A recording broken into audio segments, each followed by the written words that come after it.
Esta noche escucharás 4 historias, donde los objetos, los lugares y hasta los propios padres esconden verdades que jamás deberían revelarse. En un museo, con 5 pisos de estatuas, unos niños traviesos alteran la calefacción y revelan lo imposible.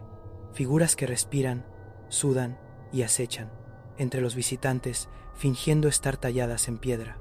En una noche cualquiera de reparto de pizzas, la ciudad entera cae bajo una epidemia de hambre humana. Joey Macaroni ve a clientes, amigos y vecinos transformarse en depredadores, mientras el caos convierte cada calle en un menú sangriento. Una niña sueña, con golpes en la puerta, y suplica a su madre que no abra. Cuando los golpes llegan de verdad y no hay nadie afuera, la familia entiende que quizá el sueño no era advertencia, sino profecía, y un hombre descubre una puerta que solo él puede ver, una que su familia ha negado durante generaciones. Lo que rasguña desde el otro lado ha elegido a su nueva víctima, siguiéndolo incluso a 1000 millas de distancia. Prepárate. Esta noche, lo que parece inofensivo quiere moverse, entrar y respirar. Bienvenido a Noche de Horror, donde cada sombra esconde un secreto y cada susurro puede ser el inicio de tu peor pesadilla. Historia 1. El Museo de Estatuas. El Museo de Estatuas tenía una regla, y era que nunca se debía jugar con el termostato. Siempre se mantenía en un nivel medio. De todos modos, el Museo de Estatuas era muy agradable y tenía todo tipo de estatuas. Éramos un grupo grande y una persona nos iba a guiar por cada sala. Tenía 5 pisos e íbamos a empezar en el último piso y bajar poco a poco. Ella nos estaba mostrando algunas de las estatuas y las historias detrás de ellas. Hay tantas estatuas que no serías capaz de verlas todas. Entonces, unos niños molestos empezaron a jugar con el sistema de calefacción. Lo subían y luego lo bajaban al mínimo, y la señora los ahuyentaba y ponía la temperatura como debía estar. La señora también nos dio un par de minutos para caminar por la sala nosotros mismos, tomar fotos y pasar el rato. Entonces escuché un poco de forcejeo en algún lugar y un grito. Todos fuimos hacia el grito, y una de las personas de nuestro grupo había sido noqueada. La persona estaba bien, pero un poco mareada. Aún así, querían continuar con el grupo. Luego, mientras la mujer nos llevaba a los otros pisos de estatuas, esos niños molestos estaban jugando con el sistema de calefacción de nuevo. La mujer los ahuyentó, y la temperatura se volvió a poner como le gustaba al museo, mientras se nos permitía caminar por la sala y ver otras estatuas. Otra persona de nuestro grupo fue derribada. La mujer a cargo nos dijo que fueron esos niños traviesos. Las otras 2 salas estuvieron bien, y pillé a algunos de esos niños intentando jugar con el sistema de temperatura. Luego, en la planta baja, cuando la señora dispersó al grupo para ir a ver otras estatuas, una de las personas del grupo fue apuñalada, pero tuvo suerte de seguir viva, mientras la señora que nos guiaba finalmente llamaba a la policía. Y mientras estaba ocupada con la policía y la ambulancia, uno de esos niños me hizo un gesto para que jugara con el sistema de calefacción. Así que fui al sistema de calefacción en la pared y lo bajé al máximo, hasta el punto en que podíamos ver nuestro aliento. Entonces, pude ver el aliento de 2 de las estatuas. Luego, cuando subí la calefacción al máximo, se puso muy caliente. Pude ver a 2 de las mismas estatuas sudando. Algunos están fingiendo ser estatuas. Historia 2. Primera rebanada. Empecé la noche, como cualquier otro viernes. La campana en el mostrador, el delantal mal atado, bromas volando entre el equipo y yo, Sal lanzando masa como si intentara hipnotizar al techo, Tony tarareando desafinada algún anuncio en la televisión, y el horno ronroneando como si fuera el dueño de la esquina de Halsted y las travesuras. Estábamos intercambiando historias: quién había recibido la propina más rara, quién había dejado accidentalmente una pizza en un porche y volvió para encontrar un funeral de mapaches, tonterías para mantener la noche ligera. Me tomé un trago de espresso que sabía a arrepentimiento y llamé a mi Vespa un pequeño milagro de 2 ruedas. Me sentía invencible, un tipo de valentía estúpida, ¿Sabes? Como cuando eres niño y te pegas una toalla alrededor del cuello y decides que puedes volar. La televisión en el fondo tenía las noticias locales. Bajito, ese tipo de ruido de fondo, al que no le prestas mucha atención, mientras doblas cajas y te limpias la salsa de los dedos. El presentador hablaba sobre un aumento en la agresión extraña en otras partes de la ciudad. Un tipo mordió a un policía, decía un informe. Me reí, porque eso es fácil de hacer cuando tus manos huelen a albahaca y tu mayor preocupación es si los nudos de ajo están poco hechos. Pero el presentador seguía diciendo, sin precedentes, una y otra vez, como si quisiera que la palabra significara algo más pesado de lo que era. Había tomas de una multitud en el paseo del río, moviéndose como si esperaran un desfile. Otro clip tembloroso, de una cámara de teléfono, una mujer corriendo a toda velocidad, luego tropezando, y un hombre encima de ella mordiéndola. Desenfocaron la imagen. Tony me dio un codazo y dijo, ¿viste eso? ¡Qué asco! Y todos arrugamos la nariz como si no estuviéramos mirando. Sal golpeó el mostrador demasiado fuerte, y la caja registradora chilló. Suficiente fatalismo. Dice, tenemos pedidos. Nos reíamos de nuevo, esta vez, fuerte. Agarré mis llaves, besé el frasco de propinas porque es un ritual, salté en la Vespa y sentí la ciudad respirar debajo de mí. El aire olía a lluvia, a aceite de freidora y a posibilidad. Saludé a la vieja Sra, Clean, al otro lado del callejón. Siempre me llama por mi nombre, completo y ridículo, como si intentara que cada sílaba se pegara en el aire. Y ella me devolvió el saludo, esta vez un poco tarde, como si estuviera pensando en otra cosa y luego decidiera ser buena vecina. Las entregas son donde me siento más vivo, o delirantemente vivo, porque llegas a ver gente. Llegas a ser una breve esperanza con pepperoni y mozzarella derretida. Mi primera entrega fue en un lugar pequeño con luces de cadena, una pareja en su sofá viendo béisbol. Me dieron propina con una sonrisa y una cerveza medio vacía. Les dije que disfrutaran la remontada y lo decía, en serio. La siguiente parada fue el bar de mi amigo Marco, a 2 cuadras.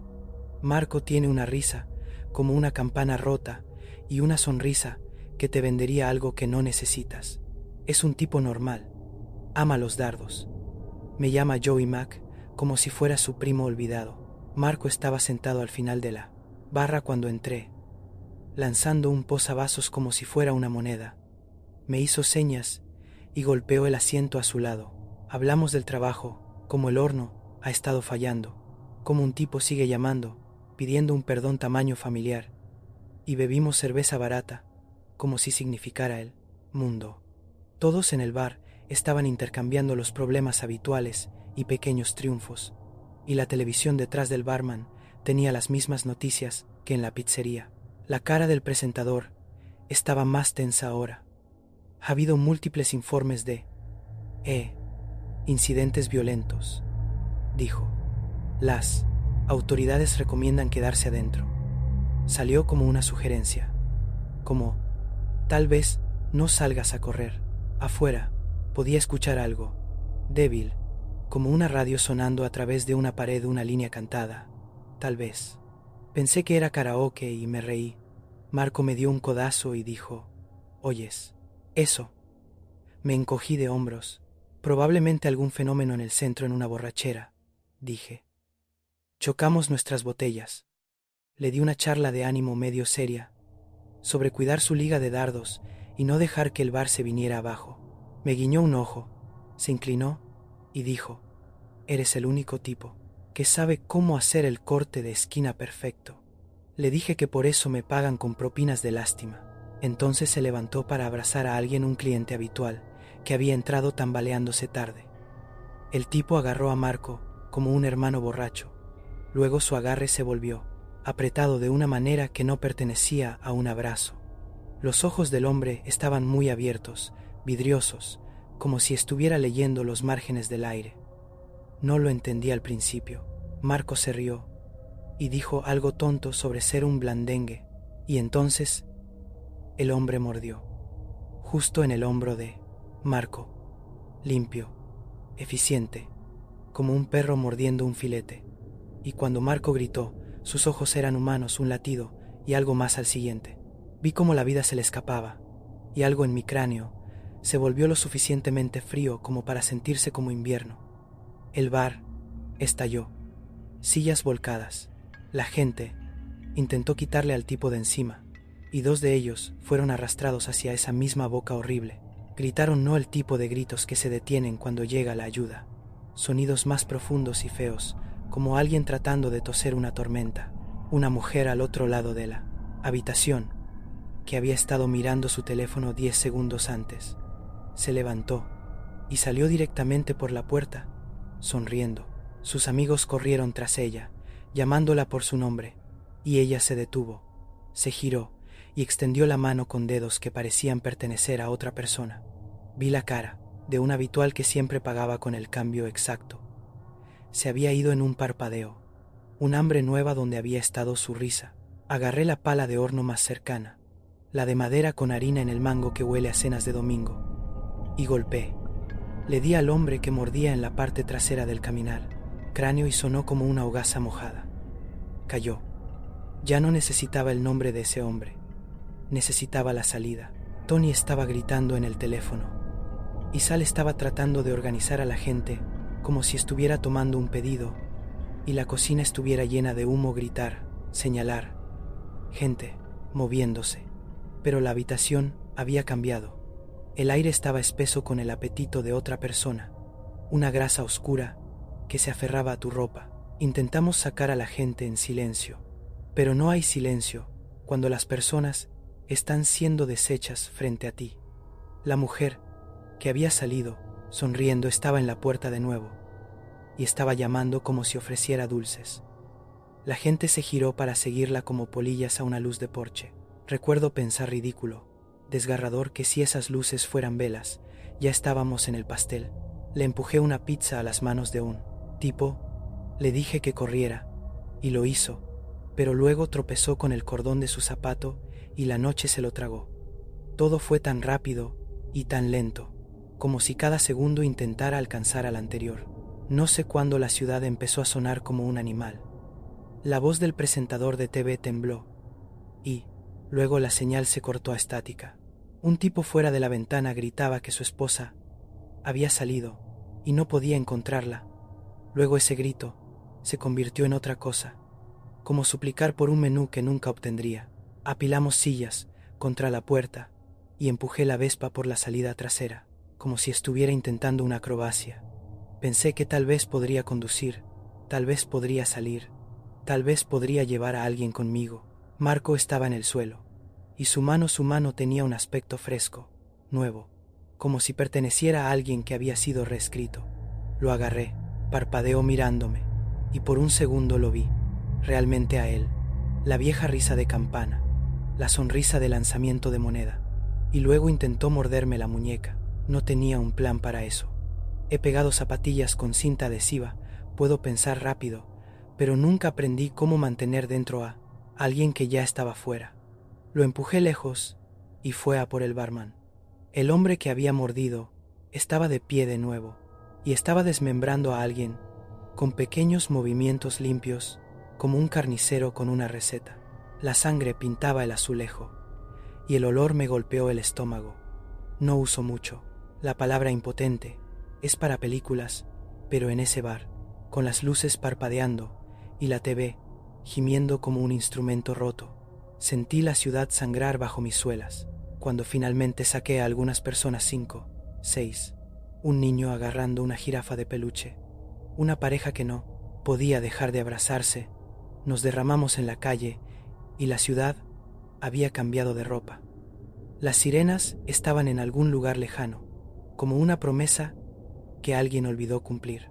La gente corría en la dirección equivocada, y en las esquinas pequeños grupos acechaban como niños que aprendieron a cazar ayer. Le empujé una pizza a una mujer que parecía que podría pasar por una sobreviviente en una película y le dije, «Tienes que irte». La puso en su bolso como si fuera un talismán y corrió. De vuelta en la pizzería, el único lugar que se sentía como la pequeña normalidad que conocía, la TV estaba muerta.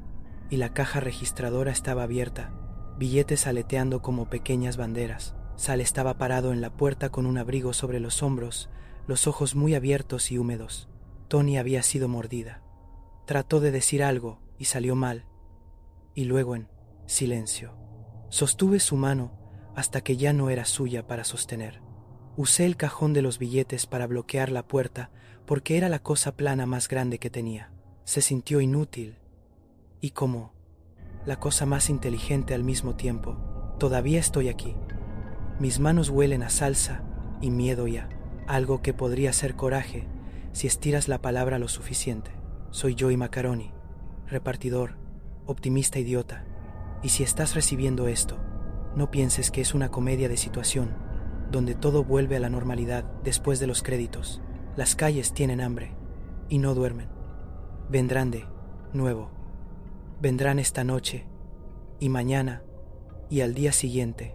Voy a seguir hablando, porque tal vez alguien allá afuera esté pensando lo que yo estoy pensando. Sigue moviéndote. Mantén la luz. Mantén la pizza caliente. Si puedes escucharme, cierra tus puertas. Si no puedes, muévete. Voy a intentar hacer una entrega más antes de que la noche se trague toda la cuadra. Historia 3. El sueño de mi hija.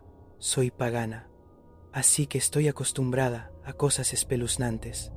Pero nada asusta más a una persona hasta que su hijo empieza a decir cosas o hacer cosas que no puedes explicar.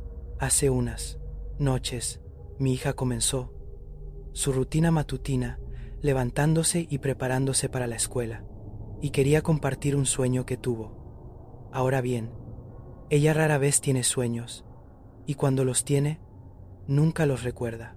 Pero este sí, tuve un sueño donde una voz me dijo que no abriera la puerta cuando Corsá escuche golpes. Así que fui a decirte, y luego hubo golpes en la puerta, y me asusté, y tú fuiste a abrirla, y algo aterrador estaba ahí fuera esperando. Te advertí y no escuchaste, mamá. Lo dejaste entrar, así que me hizo prometer no abrir la puerta cuando alguien toque. 2 noches después, yo, mi hija y mi esposo estábamos en la sala despiertos tarde viendo televisión juntos. Eran tal vez las 11 p.m. Entonces sucedió. Los golpes fuertes en nuestra puerta principal. Me refiero a golpes duros que nos asustaron. Me levanté y corrí a las escaleras para ver. Nuestra puerta principal tiene una ventana, y hay ventanas al lado de la puerta principal.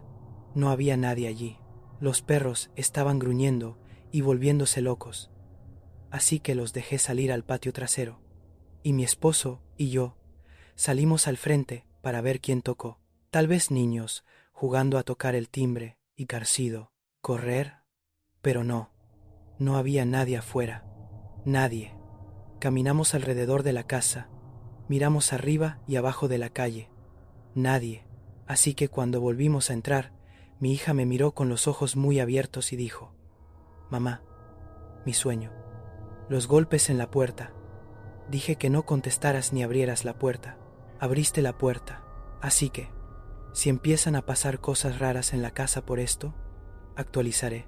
Historia 4. Mi familia insiste en que hay una pared donde yo veo una puerta. Empiezo a pensar que no mienten, solo me protegen. Muy bien. No sé dónde más poner esto. Un amigo me habló de este lugar. Dijo que ustedes son más abiertos de mente que la mayoría. Necesito sacar esto, escribirlo todo, porque siento que o me estoy volviendo loco o estoy en algún tipo de problema grave. Tal vez ambos. Empezó, o debería decir, lo noté por primera vez cuando tenía unos 16 años. Vivimos en el mismo apartamento toda mi vida, un edificio antiguo de antes de la guerra, del tipo con paredes gruesas, techos altos y un diseño que parecía haber sido hecho por alguien que odiaba las líneas rectas. Mi habitación estaba al final de un pasillo largo y estrecho que se bifurcaba desde la sala de estar principal. Siempre era la parte más oscura del apartamento, la parte donde la lámpara del techo nunca parecía ser lo suficientemente brillante. Al final de este pasillo, pasando la puerta de mi habitación a la izquierda y el pequeño armario de ropa blanca a la derecha, había una pared sólida. Oh, lo que se suponía que era una pared sólida, excepto que para mí no lo era. Para mí había una puerta, no era ornamentada ni espeluznante, era lo contrario, lo cual era casi peor. Era una puerta de madera simple, de panel plano, pintada del mismo tono, blanco hueso, ese típico del casero que todo lo demás. Pero estaba mal. El marco era un poco demasiado delgado, el pomo de latón un poco demasiado deslustrado en comparación con los otros. No pertenecía allí, sabía, con el tipo de certeza profunda e instintiva que no puedes explicar, que si midiera el exterior del edificio y luego el apartamento de mi familia, habría un trozo de espacio sin contabilizar, un trozo del tamaño de una habitación. La primera vez que intenté abrirla, solo tenía curiosidad. Había caminado por el pasillo para ir a mi habitación y simplemente me detuve frente a ella. Mi mano se extendió, mis dedos envolviendo el metal frío y liso del pomo. Era real, se sentía sólido bajo mi palma. Antes de que pudiera girarlo, la voz de mi mamá cortó el silencio desde la cocina. «Cariño, la cena está casi lista. ¿Qué estás haciendo allá, atrás?» «Ya voy», respondí, mi mano todavía en el pomo. Escuché sus pasos, el suave arrastrar de sus pantuflas en el piso de madera. Ella dobló la esquina, y su sonrisa vaciló por una fracción de segundo. Fue una mirada de inmenso y profundo cansancio. «¿Qué estás haciendo?», preguntó, con voz suave. «Solo me preguntaba qué hay aquí dentro», dije, señalando la puerta. «Creo que nunca la he visto abierta». Ella parpadeó lentamente. «¿Visto que abierto? Cariño, esta puerta». Siguió mi mirada, sus ojos aterrizando en el espacio que ocupaba mi mano. Me miró a mí, luego a la pared, luego de vuelta a mí.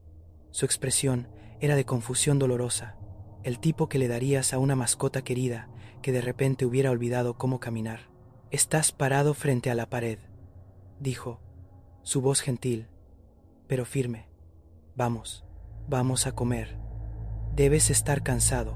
No esperó a que yo respondiera. Simplemente se dio la vuelta y se alejó. Me quedé allí un momento, mi mano flotando en el aire, donde había estado el pomo. Miré hacia atrás.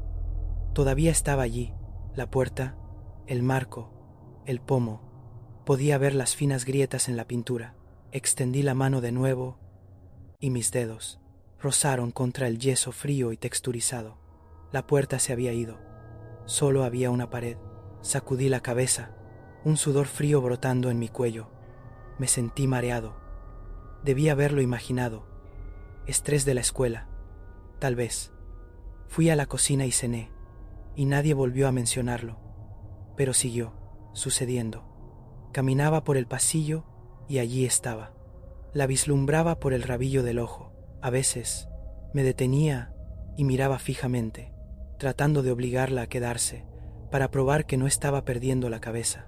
Pero, en el momento en que intentaba concentrarme, comprometerme realmente a interactuar con ella, alguien intervenía. Mi hermana menor fue la más directa.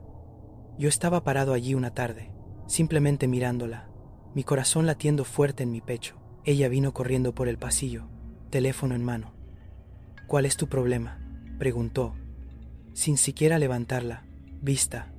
«¿Qué quieres decir? Siempre estás haciendo esto, parado aquí como un bicho raro, mirando la pared. Es extraño». «No es una pared», dije, mi voz apenas un susurro. «Es una puerta». Finalmente, levantó la vista de su pantalla, con una expresión de genuina molestia en su rostro. «Ok, lo que sea. Estás bloqueando el pasillo». Pasó empujándome, su hombro chocando con el mío, y desapareció en su habitación. Miré hacia atrás. La puerta estaba allí, sólida y silenciosa. Mi papá fue el peor, sin embargo. Su reacción no fue confusión como la de mi mamá o molestia como la de mi hermana. Fue una ira profunda y silenciosa, una ira que se sentía como si estuviera encubriendo algo más. Una noche no podía dormir. El apartamento estaba en silencio. Todos estaban en la cama. Salí sigilosamente de mi habitación y bajé por el pasillo. La luz de la luna desde la ventana de la sala apenas llegaba aquí atrás. proyectando sombras largas y distorsionadas. Y en la penumbra, la puerta parecía más real que nunca. Casi podía oler el polvo y el aire viciado que imaginaba detrás de ella. Respiré hondo y alcancé el pomo. Mis dedos estaban a 1 pulgada de distancia cuando su voz vino de la oscuridad detrás de mí. «No lo hagas». Me di la vuelta. Mi papá estaba parado en el otro extremo del pasillo, solo una silueta contra la tenue luz. No podía ver su cara. Yo solo estaba. «Vuelve a la cama», dijo. Su voz era plana, desprovista de cualquier emoción, pero llevaba un peso que hizo que mi sangre se helara. «No hay nada allí para ti». «Pero la veo», supliqué, mi voz quebrándose. «Papá, hay una puerta aquí, hay una pared», dijo, y dio un paso adelante. «Estás cansado, tu mente te está jugando trucos. Vete a dormir. Ahora». «No», discutí. Había algo en su tono que me dijo que esto no era una discusión. Corrí de vuelta a mi habitación y me acosté en la cama, mi cuerpo temblando. Nunca lo había visto así. No era solo un padre diciéndole a su hijo que se fuera a la cama. Se sentía como un guardia advirtiendo a un prisionero que se aleje de la cerca. Fue entonces cuando comencé a escuchar los sonidos. Al principio era tan débil que pensé que eran las tuberías o los vecinos de arriba. Un suave rasguño, como un ratón detrás del yeso, pero siempre venía del mismo lugar, de detrás de la puerta. Luego, el rasguño se volvió más frenético, más intencional, como uñas arrastrándose por una superficie de madera. Me quedaba despierto por la noche, con la oreja pegada a la pared de mi propia habitación, tratando de encontrarle sentido. Me dije a mí mismo que eran ratas, grandes, pero sabía que no lo eran. Una tarde, mientras hacía la tarea, lo escuché. Una voz. Era ahogada, indistinta, pero era inconfundiblemente humana. Un llanto, un sollozo corto y desesperado que se cortó abruptamente. Salté de mi silla y corrí al pasillo. La puerta estaba allí, cruda y blanca bajo la luz, tenue. Presioné mi oreja contra ella, todo mi cuerpo temblando. Silencio. ¿Escucharon eso?, grité, mi voz haciendo eco en el apartamento.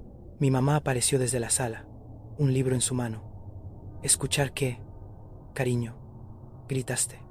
Un llanto vino de aquí adentro. Golpeé mi mano contra la superficie plana de la puerta.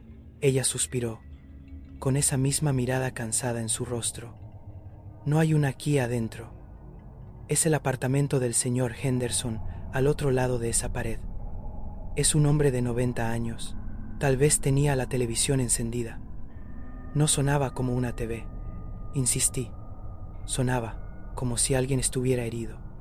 Mi papá vino y se paró junto a ella.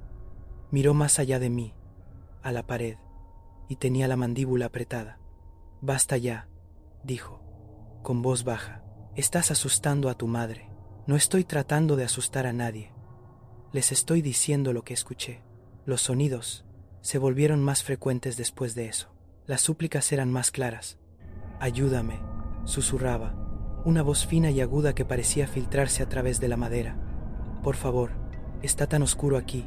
A veces era la voz de un hombre, a veces de una mujer, a veces sonaba como un niño. Yo era el único que lo escuchaba. Traté de grabarlo en mi teléfono, pero todo lo que obtenía era estática y el zumbido bajo del edificio. Me estaba convirtiendo en un fantasma en mi propia casa. Perdí peso, dejé de hablar mucho en la cena. Pasaba la mayor parte del tiempo en mi habitación, con auriculares puestos, tratando de bloquear los susurros del final del pasillo. Mi familia comenzó a tratarme como si estuviera hecho de cristal. Hablaban en tonos suaves y tranquilizadores. Mi mamá dejaba bocadillos fuera de mi puerta. Mi hermana dejó de burlarse de mí y simplemente me evitaba. Estaban caminando sobre cáscaras de huevo y era sofocante. Pensaban que me estaba volviendo loco. Yo estaba empezando a creerles. El punto de quiebre llegó unos años después, cuando estaba en casa, tras mi primer año de universidad. Pensé que tal vez alejarme lo habría arreglado, que la distancia habría reiniciado mi cerebro. Pero en el momento en que caminé por ese pasillo, estaba allí, la puerta. Era como si me hubiera estado esperando, y esa noche, los sonidos fueron peores que nunca. Ya no eran solo susurros, eran gritos, un chillido agudo y fino de puro terror que seguía y seguía. Salí disparado de mi habitación, con las manos sobre los oídos. ¿No pueden escuchar eso?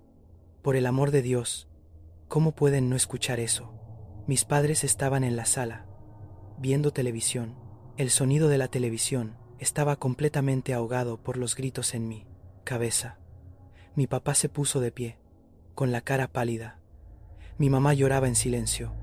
«Haz que pare», le supliqué, con lágrimas corriendo por mi cara. «Papá, por favor, tienes que hacer algo». Caminó hacia mí, sus pasos pesados. Puso sus manos sobre mis hombros, su agarre como hierro. Me miró directamente a los ojos, y los suyos estaban llenos de un dolor terrible y familiar. «Escúchame», dijo, con voz áspera. «Tienes que ser fuerte, tienes que ignorarlo, solo. Bloquéalo». «No puedo, es tan fuerte». Y entonces dijo las palabras que lo cambiaron todo. Se inclinó más, cerca, su voz bajando a un susurro duro, sus ojos salvajes, con una desesperación que nunca había visto antes. «Lo sé», dijo entre dientes. «Es más fuerte para ti de lo que fue para tu abuelo». Los gritos en mi cabeza se detuvieron. El mundo se quedó en silencio. «¿Qué?» Respiré. Se dio cuenta de lo que había dicho. La fuerza se fue de sus brazos y tropezó hacia atrás, con la cara cenicienta. Yo no quise decir. «¿Qué quisiste decir?», exigí, siguiéndolo mientras retrocedía. «¿Cómo fue para el abuelo?» Mi mamá estaba sollozando abiertamente ahora. «No lo matrado, hagas», le suplicó a mi papá. «Por favor, no. El abuelo murió de un ataque al corazón». Dije, las palabras sabiendo a ceniza en mi boca. «Eso es lo que siempre me dijiste». Mi papá no me miraba, solo miraba al suelo, con los hombros hundidos en derrota. «Esa es la versión simple». Fue como abrir una compuerta. Lo acosé durante días. Me negué a dejarlo pasar. Esa sola frase había validado toda mi experiencia. No estaba loco. Esto era real. Esto era algo que había sucedido antes. Finalmente, se quebró.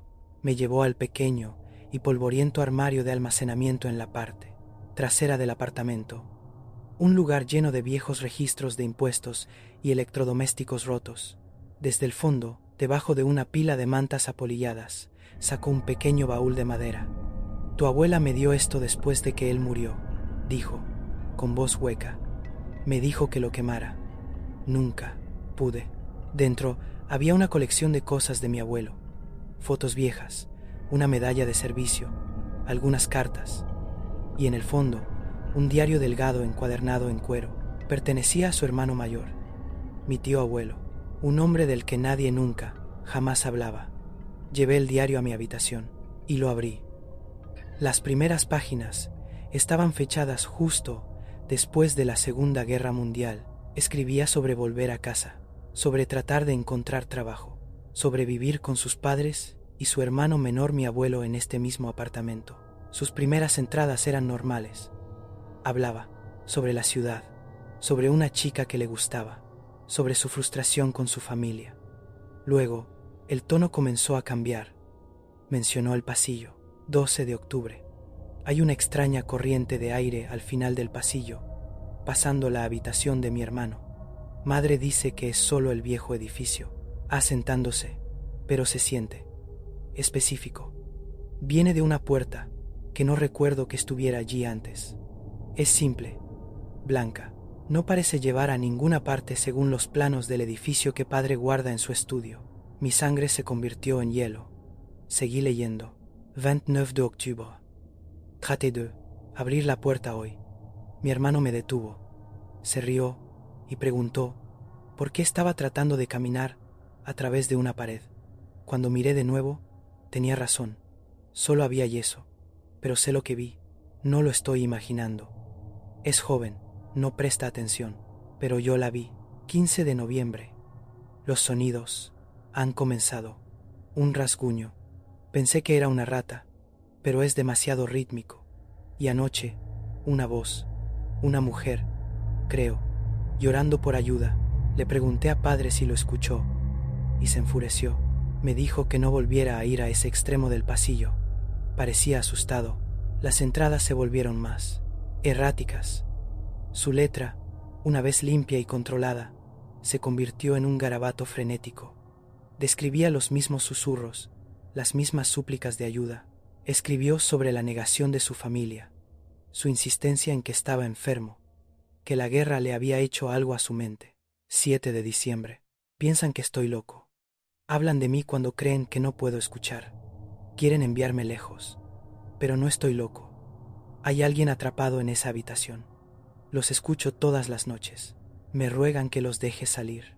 ¿Cómo puede mi propia familia ser tan cruel como para dejar a alguien sufrir? Así, ellos son los locos, no yo. 21 de diciembre. Es tan fuerte ahora. Los gritos. Nunca paran. No puedo comer. No puedo dormir. Mi hermano, mi propio hermano, me mira con lástima. Él no escucha. Él no entiende. Solo yo puedo ayudarlos. El pomo está tan frío, pero sé lo que debo hacer. La entrada final eran solo unas pocas palabras, garabateadas tan fuerte que la pluma había rasgado la página. 23 de diciembre.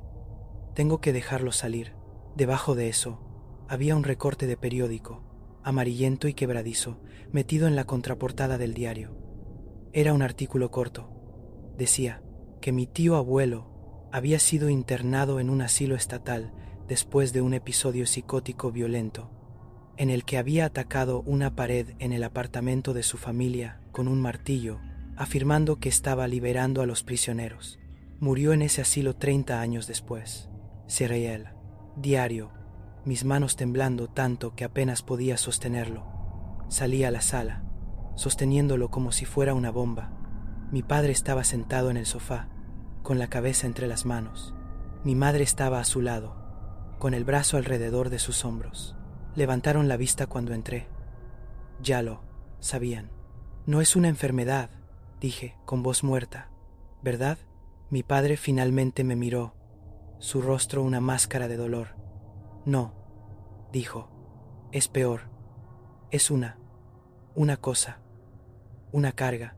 Se adhiere a una persona en nuestra familia, cada generación. Parece elegir a los hijos varones.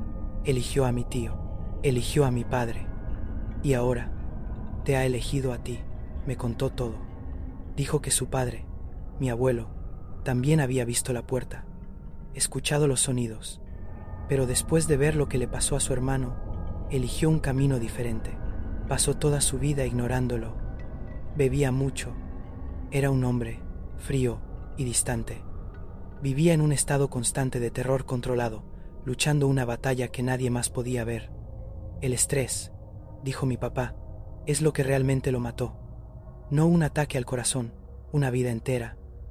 Escuchando los gritos detrás de la puerta, simplemente desgastó su cuerpo. Es un parásito, susurró mi papá, sus ojos suplicándome. Se alimenta de atención. Cuanto más te concentras en él, cuanto más escuchas, más fuerte se vuelve, más ruidoso se pone. Tu tío abuelo trató de luchar contra él, de abrir la puerta, lo consumió. Tu abuelo lo ignoró y lo envenenó de adentro hacia afuera. Yo he tenido suerte. Me saltó. Nunca la he visto, nunca la he escuchado. Todo lo que pude hacer fue ver sufrir a mi padre y rezar para que no viniera por mi hijo. Se derrumbó entonces, una vida de miedo y culpa brotando de él. Tienes que ser más fuerte que ellos, sollozó. Tienes que vivir tu vida tan plenamente, tan ruidosamente, que lo ahogues. Tienes que olvidar que ese pasillo siquiera existe. Por favor, tienes que ser quien lo mate de hambre, quien lo deje morir. Solo vive tu vida y no mires atrás. Escuché todo. Escuché sus palabras, vi sus lágrimas. Y una parte de mí, la parte lógica y educada, lo rechazó todo. Una maldición, un parásito generacional. Sonaba como algo de una novela de fantasía. La explicación más plausible era mucho más simple. Y a su manera, más triste. Mi tío abuelo tenía una enfermedad mental grave. El trauma de ello creó un delirio compartido, un trozo de folclore familiar, transmitido a través del miedo y la sugestión. Mi abuelo probablemente tuvo sus propias luchas, y la ansiedad de mi papá se manifestó como esta negación protectora y frenética. Y yo era simplemente el siguiente en una línea de hombres con una predisposición genética a la esquizofrenia. Eso es lo que elegí creer. Era la única opción sensata. Les dije que necesitaba alejarme, no de ellos, sino del apartamento, del ambiente. Necesitaba un nuevo comienzo, un lugar sin historia, sin pasillos oscuros. Mi papá discutió. Me rogó que me quedara donde él pudiera ayudar, pero sabía que no podía. Quedarme se sentía como aceptar que la maldición era real. Irme se sentía como elegir la cordura.